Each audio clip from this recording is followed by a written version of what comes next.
Bonjour Élise. Bonjour André. Là, présentement, vous travaillez fort au développement du projet Régime TCIT. C'est quoi au juste? Oui, c'est un projet de mobilité durable. Ça a commencé il y a plusieurs années déjà avec le projet Par notre propre énergie qui finançait là, dans chacune des régions les CRE pour développer là, une démarche complète de lutte au changement climatique qui incluait de monter et déposer un projet pour réduire les émissions de gaz à effet de serre de la région. Puis ce qui avait été choisi pour la Gaspésie et les îles, c'était un projet d'autopartage. Ça avait été choisi lors d'un forum par notre propre énergie, par la population et les acteurs de la région. Puis ensuite, mon mandat, c'était justement de développer un projet autour de ce sujet-là qui était l'autopartage. Donc, on a commencé par aller rencontrer les municipalités parce qu'il y avait YH Environnement qui proposait un concept qui s'appelle Sauver pour système d'autopartage avec véhicules électriques en région, qui est particulièrement mieux adapté là, à notre contexte régional parce que le but, c'est d'utiliser des véhicules électriques qui sont possédés par des municipalités. Donc, les municipalités l'achètent pour leurs propres besoins, pour leurs employés, et le met à la disposition des gens les soirs et fins de semaine, donc en dehors de leurs heures d'ouverture, en dehors de leurs nécessités. Donc, ça fait en sorte que le véhicule est déjà rentabilisé. Donc, c'est beaucoup mieux qu'à, mettons, Car2Go, Communauto, qui sont d'autres systèmes d'autopartage, mais là, qui dépendent vraiment de la location des gens.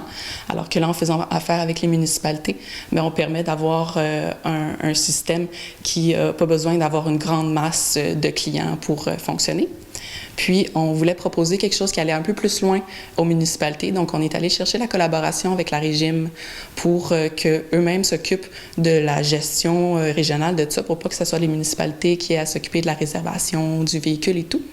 Puis, en s'asseyant avec les différentes municipalités, puis la Régime, puis le consultant, on a pu développer un projet qui allait plus loin que ça aussi. Donc, qui va aussi chercher les différents modes de transport pour avant tout les connecter entre eux.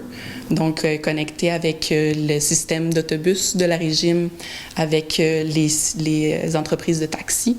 La Régime veut aussi développer des vélos en partage.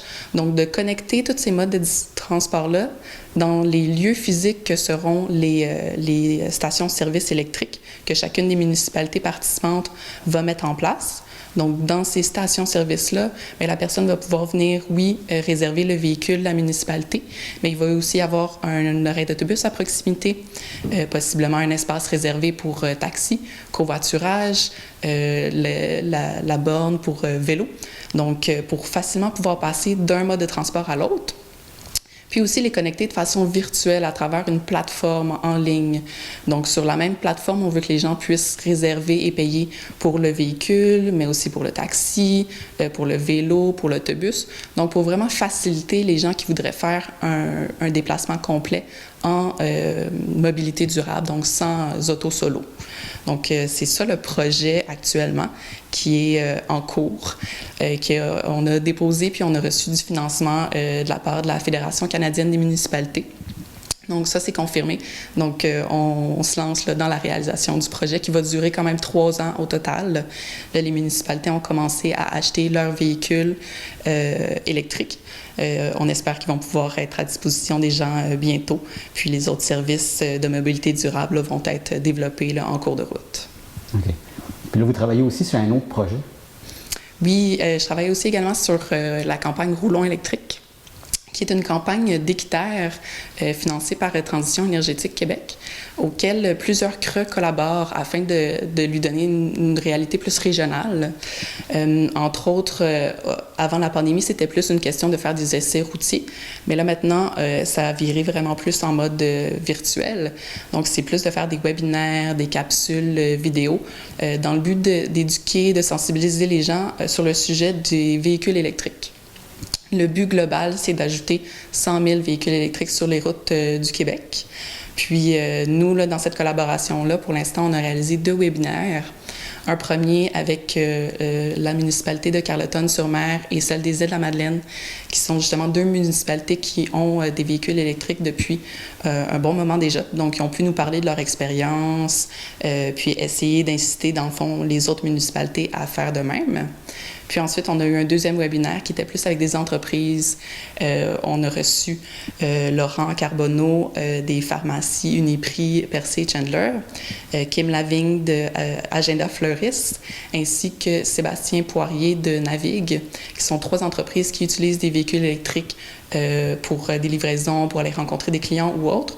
Donc, dans le webinaire, on en entendait plus sur leur expérience d'utilisation, puis pour inciter d'autres entreprises à faire la même chose. Puis là, en ce moment, on est aussi en train de réaliser 3 capsules vidéo, une pour la Gaspésie, une pour les îles de la Madeleine et une en collaboration avec le CRA Côte-Nord et le CRA Bas-Saint-Laurent pour toute l'Est du Québec, dans le but, dans le fond, de défaire des mythes qui entourent les véhicules électriques, des mythes qui sont particulièrement importants pour les gens de la région, pour montrer un peu là, que c'est faisable d'avoir un véhicule électrique là, ici, même en région.